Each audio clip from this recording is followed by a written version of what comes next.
Alors, exercice sur la loi de zeta, très classique, est tombé fréquemment aux écrits ces dernières années.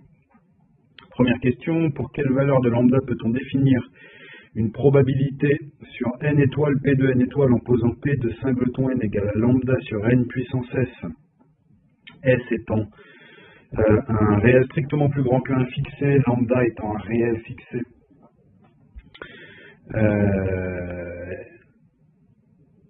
Et n appartenant à n étoiles, bien sûr, comme d'habitude, la condition, c'est que ces nombres forment une distribution de probabilité. Et donc, on veut que pour tout n appartenant à n étoiles, lambda sur n puissance s appartienne à 0,1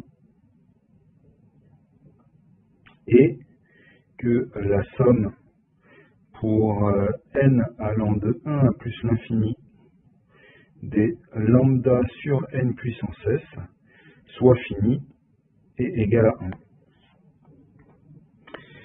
1.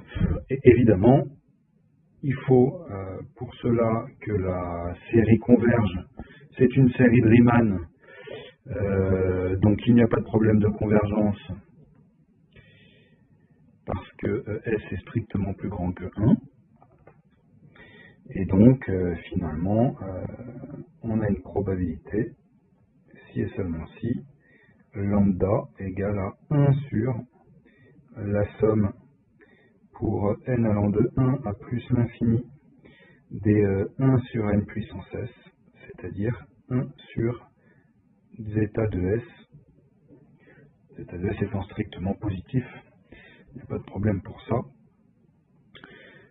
D'où le nom de cette loi zeta.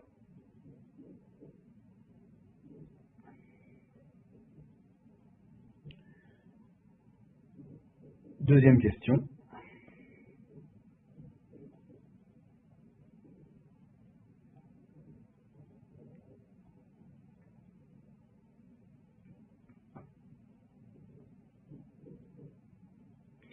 Si M appartient à n étoiles, on note AM l'événement, n est un multiple de M.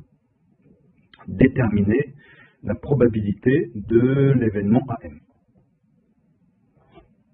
Il suffit d'écrire directement que la probabilité de AM, c'est la somme des probabilités de singleton n pour chaque n dans AM, c'est-à-dire la somme un n dans AM est donc un multiple de m, c'est donc un nombre qui s'écrit m fois k, pour k entre 1 et plus l'infini.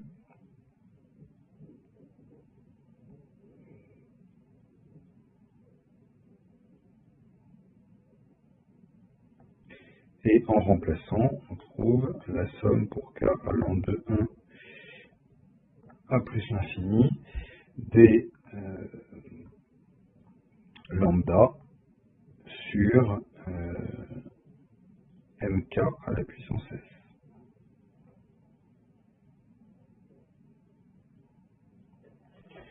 Autrement dit, en remplaçant lambda par 1 sur zeta de s et en sortant le 1 sur m puissance s qui ne dépend pas de k, il reste la somme pour k allant de 1 à plus l'infini des 1 sur k puissance s, ce qui redonne l'état de s, et donc finalement la probabilité de AM est simplement 1 sur m puissance s.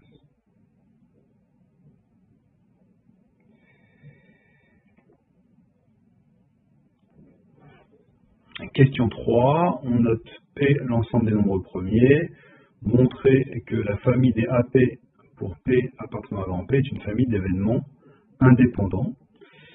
l'occasion de rappeler que pour qu'une famille comme ça d'événements en nombre infini soit indépendante, il faut que la probabilité de l'intersection de n'importe quelle sous-famille finie soit le produit des probabilités.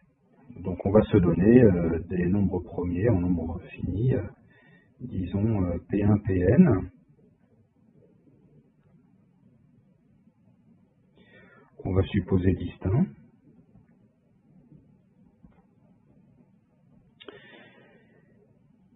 Et calculons la probabilité de l'intersection des A indices PI. On a une propriété d'arithmétique classique qui dit que des nombres premiers distincts divisent un entier si et seulement si leur produit le divise, ce qui permet de remarquer que l'intersection des A indices PI, c'est en fait A indice le produit. Être un multiple de P1 jusqu'à Pn, ça revient à être multiple du produit. On utilise la question précédente, ça nous donne un 1 sur P1 puissance S fois etc. jusqu'à Pn puissance S. Et on reconnaît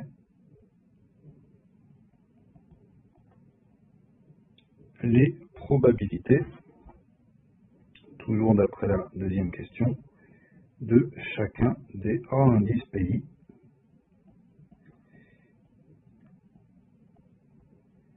Ce qui permet bien de conclure l'indépendance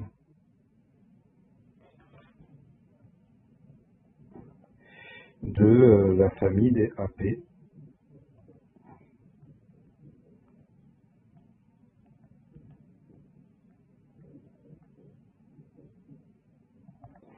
pour T dans grand P.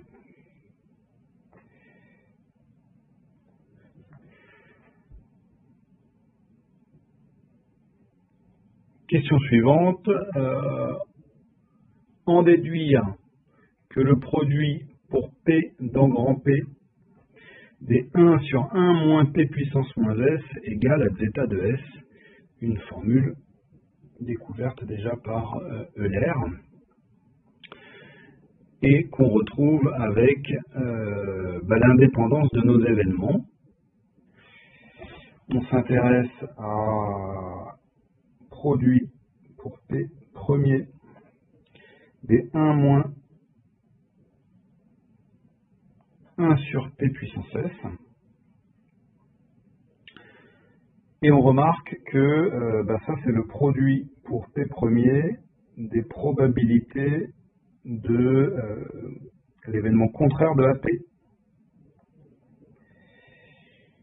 Toujours d'après la deuxième question. Or, on sait que les AP étant indépendants, les AP bar le sont aussi.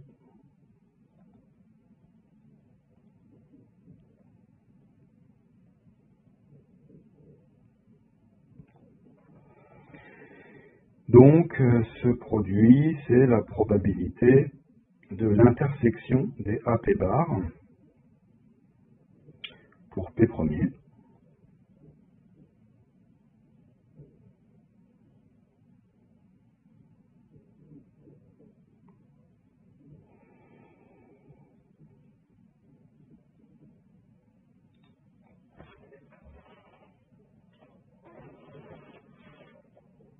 Sauf que l'indépendance des événements AP bar, je peux l'utiliser qu'avec un nombre fini d'événements a priori. Donc,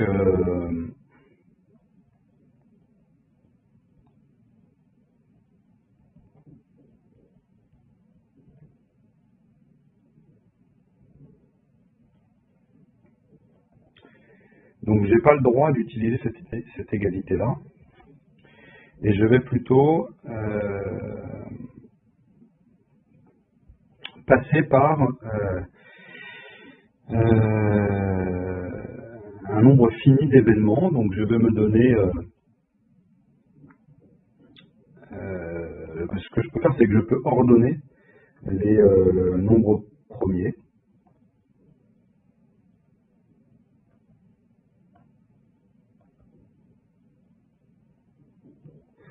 En écrivant P1 strictement plus petit que P2, strictement plus petit que P3, etc.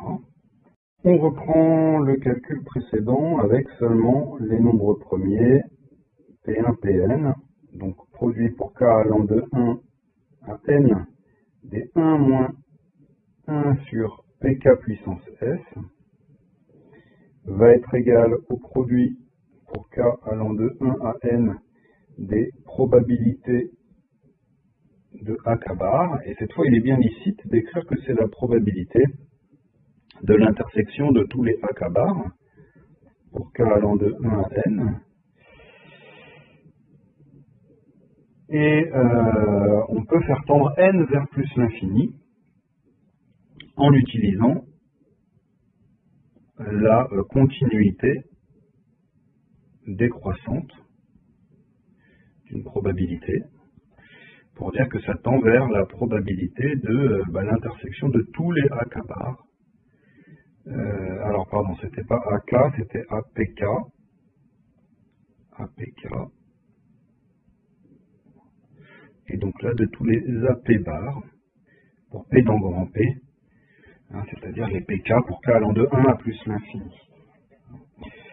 Et donc, on obtient que le produit pour K allant de 1 à N, pardon, le produit pour tous les P premiers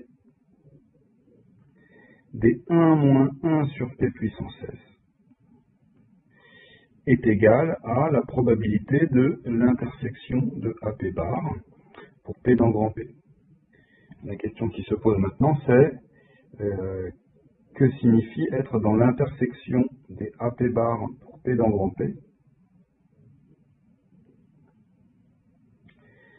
c'est-à-dire que pour tout P dans P, N n'appartient pas à AP bar, soit encore pour tout P dans P, P ne divise pas N.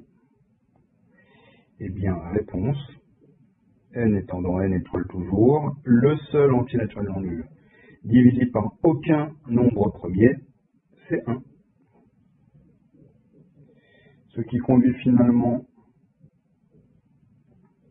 à un produit pour P premier des 1 moins 1 sur P puissance S égale à la probabilité de singleton 1, qui par définition de la probabilité ici vaut lambda sur 1 puissance S, autrement dit lambda, autrement dit 1 sur zeta de S, et on conclut bien que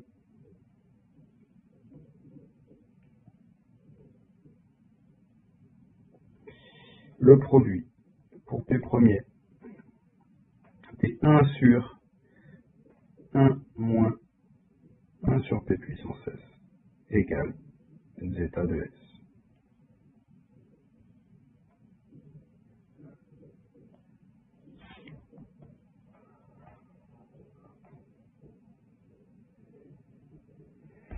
Application de cette formule, on se propose en application de prouver que la série des inverses des nombres premiers diverge.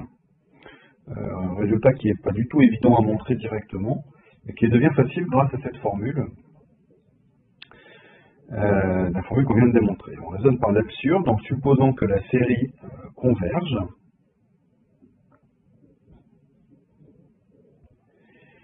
Justifier que la suite des produits pour k allant de 1 à n des 1 sur 1 moins 1 sur pk converge vers un réel L, et que l'on a pour tout réel S strictement plus grand qu'un L supérieur ou égal à zeta de S, ce qui permettra d'aboutir à une contradiction. Allons-y. Question 5. On a UN égale produit pour K allant de 1 à N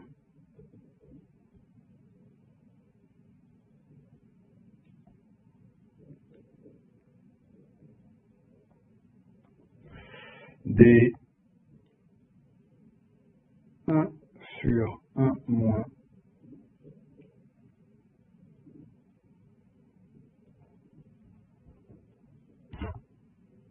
1 sur pk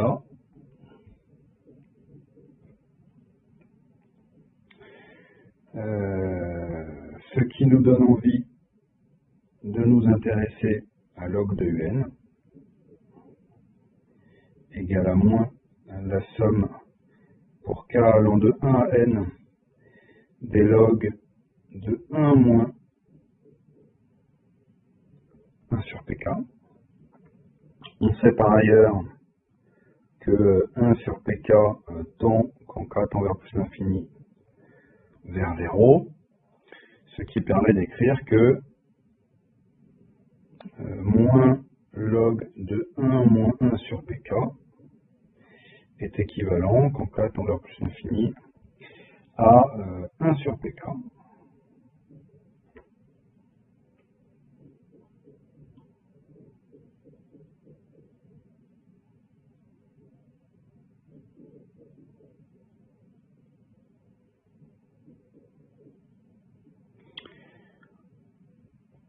En supposant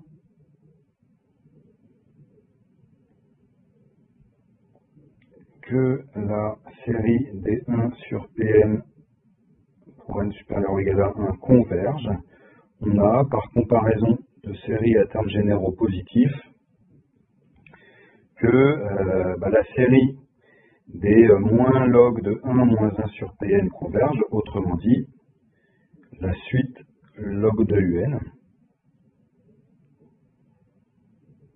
converge. Il suffit de composer par l'exponentielle,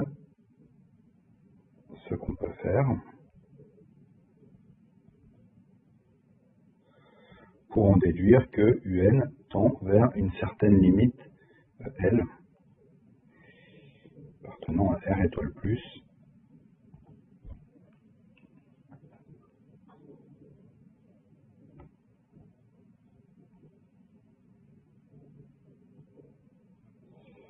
et on veut ensuite comparer cette limite à zeta de S. Pour cela, on va se servir du fait que le produit dans la question précédente est égal à zeta de S. On va remarquer que pour tout S,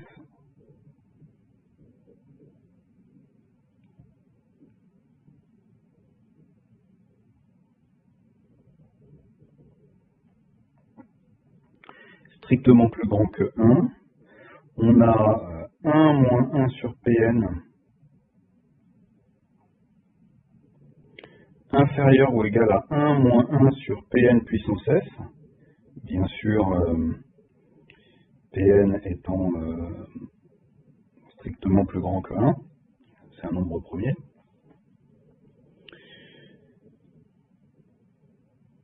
Et tous les termes étant strictement positifs, notre produit un des 1 moins 1 sur pk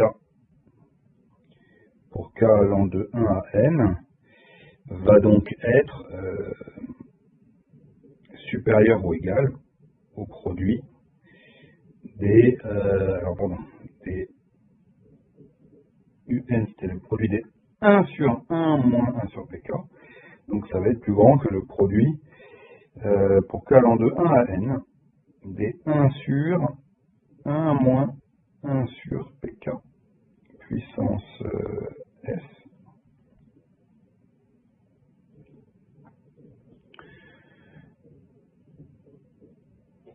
Et maintenant il reste à faire tendre n vers plus l'infini pour obtenir à gauche zeta de S d'après la question précédente, supérieur ou égal à droite, à gauche L, supérieur ou égal à droite zeta de S d'après la question précédente.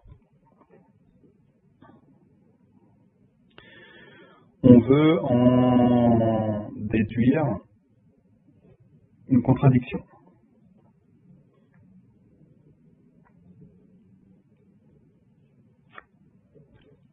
comment obtenir cette contradiction?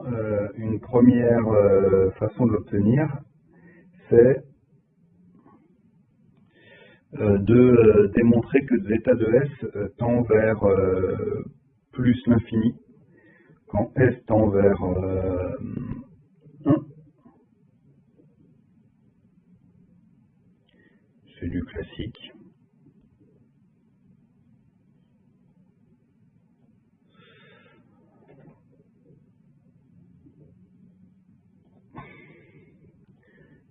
Faire une comparaison série intégrale qui va nous donner un zeta de S en fait équivalent à 1 sur S-1. Ce qui est contradictoire avec le fait que L est plus grand que zeta de S.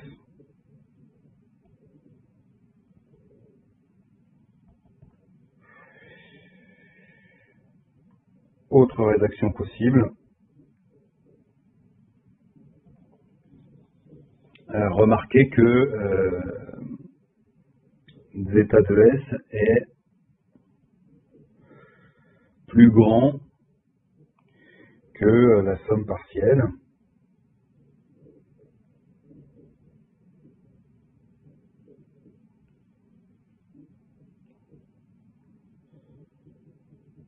et plus petit que L, d'après le calcul précédent. Et là-dedans, de faire tendre S vers 1 d'abord, pour obtenir la somme partielle de la série harmonique.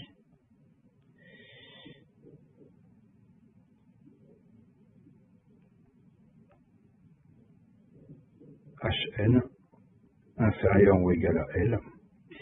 Et si n tend vers plus l'infini, on obtient une contradiction encore, puisque évidemment la série harmonique diverge. Bref, dans tous les cas, on arrive à la conclusion que la série des inverses des nombres premiers diverge.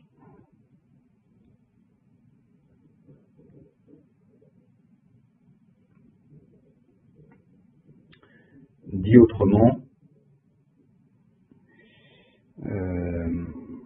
la famille des inverses des nombres premiers n'est pas sommable.